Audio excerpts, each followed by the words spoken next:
జన రాజకీయాలు కాస్త ధన రాజకీయాలుగా మారిపోయినాయి. అభ్యర్థుల బలాబలాలు సమానంగా ఉన్నప్పుడు మాత్రమే ప్రజా జీవితం లేకపోతే ప్రజాసేవ వీటిలో సమానం ఉండకపోవచ్చు. ఆర్థికంగా పోటీ చేస్తున్నప్పుడు ఇద్దరి బలాబలాలు సమానంగా ఉన్నప్పుడు పరుగు పందెంలో గెలవడానికి ఓడడానికి అవకాశాలు సమానంగా ఉంటాయి.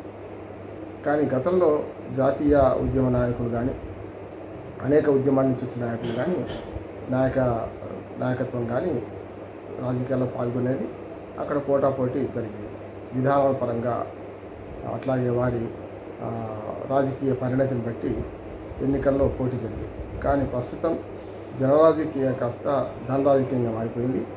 అట్లాగే 2002 తీర్పు తర్వాత, సుప్రీంకోర్టు తీర్పు తర్వాత ఎప్పుడైతే అభ్యర్థుల వివరాలు తెలుసుకోవాల్సిందే అని మేము ఉద్యమాలు చేశాం, ఆ తర్వాత కోర్టులో కేసు వేయడం వల్ల అభ్యర్థుల విద్యార్హతలు, ఆస్తులు, అప్పులు, నేర చరిత్ర వీటి తెలుసుకునే అవకాశం ప్రజలకు లభించింది.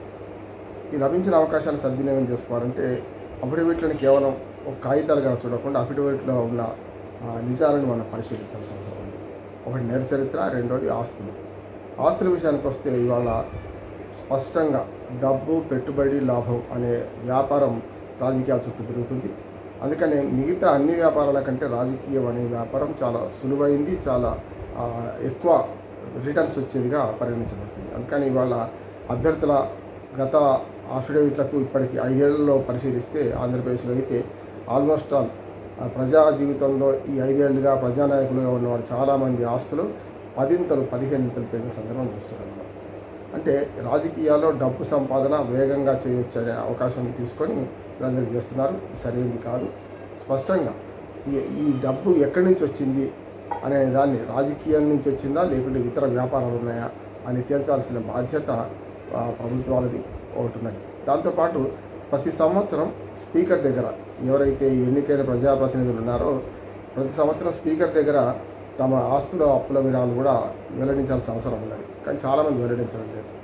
అట్లాగే రాజకీయ పార్టీలు అయితే తమ అభ్యర్థుల వాటి గురించి స్పష్టంగా 3 ప్రధాన పత్రికల్లో పోస్ట్ కార్డు సైజుతో ఈ అఫిడవిట్లను ప్రచురించాల్సి ఉంది. చాలా వరకు నిబంధనలు ఉల్లంఘిస్తున్నారు.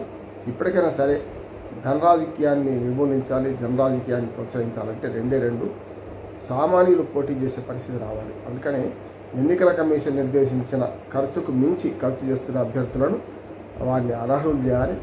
దానికి ప్రధానంగా ఇప్పుడున్న లెక్కలు ఏవైతున్నాయో, ఎన్నికల్లో అభ్యర్థులు పెడుతున్న ఖర్చు లెక్కలు ఏవైతున్నాయో పూర్తిగా అవాస్తవాలు, పూర్తిగా అవి అసత్యాలు. కనుక వాటి గురించి ఎన్నికల కమిషన్ పెద్ద ఎత్తున చర్య తీసుకోవాలి. వారు ఎన్నికల్లో ఎన్ని బహిరంగ సభలు పెట్టారు, ఎంతమందికి వాళ్ళు సరైన విధంగా కార్యకర్తలను వాళ్ళు ఖర్చు పెట్టారు, ఇవన్నీ చూసుకుంటే వారు కాకుండా వారి మిత్రులు, వారి స్నేహితులు, వాళ్ళ బంధువులు కూడా ఖర్చు పెట్టిన దాన్ని లెక్కలు తీసుకోవాలి.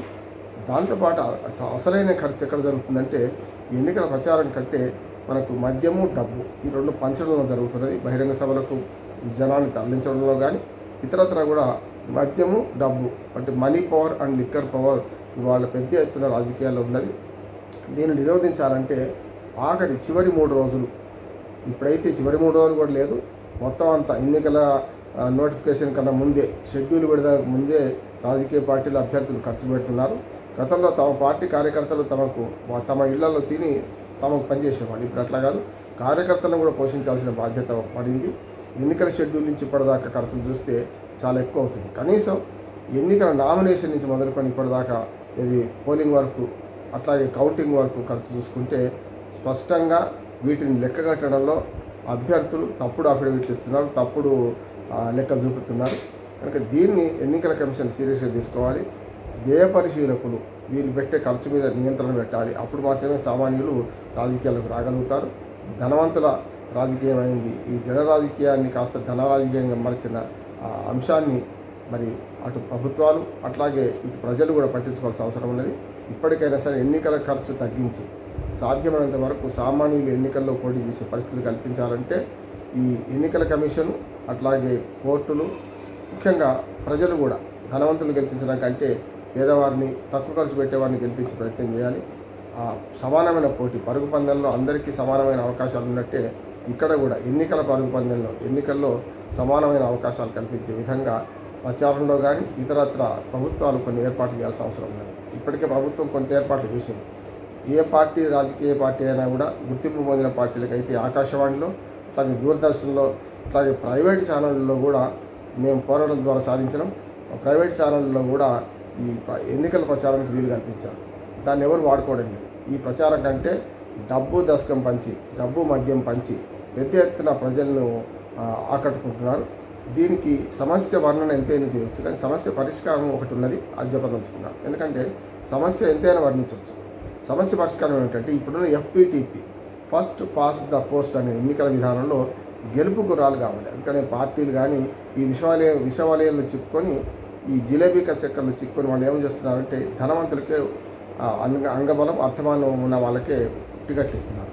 అట్లా కాకుండా చేయాలంటే ఈ FPTP అంటే ఒక ఓటు మెజారిటీతో గెలిచే ఫస్ట్ పాస్ ద పోస్ట్ అనే విధానాన్ని మార్చి దామాషా పద్ధతి ఎన్నికలు ప్రవేశపెడితే ఇప్పుడు పార్టీలకు స్వేచ్ఛ ఉంటుంది.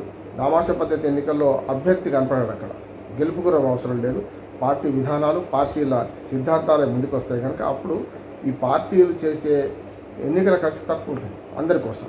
కనుక ఆ తర్వాత పార్టీ లిస్టు ప్రకారం త్యాగధనులకు, మంచి పార్టీ కార్యకర్తలకు, లేకుంటే సమాజానికి సేవ చేసే వాళ్ళు కూడా ఈ ఎన్నికల్లో గెలిచే అవకాశం ఉంటుంది. వారికి పార్టీ టికెట్లు ఇచ్చే అవకాశం ఎక్కువ ఉంటుంది. కనుక ఈ ఎన్నికల విధానాన్ని మార్చకుండా, గొంగడిని మార్చకుండా, గొంగట్లో వెంట్రుకలు వేరినా కొద్ది వస్తూనే ఉంటాయి కనుక అట్లా కాకుండా ఉండాలంటే ఎన్నికల విధానాన్ని మార్చడమే దీనికి ధన రాజకీయానికి చెక్ పెట్టడానికి మంచి ఆయుధంగా పనిచేస్తుందని నేను చెప్తున్నాను. నమస్కారం.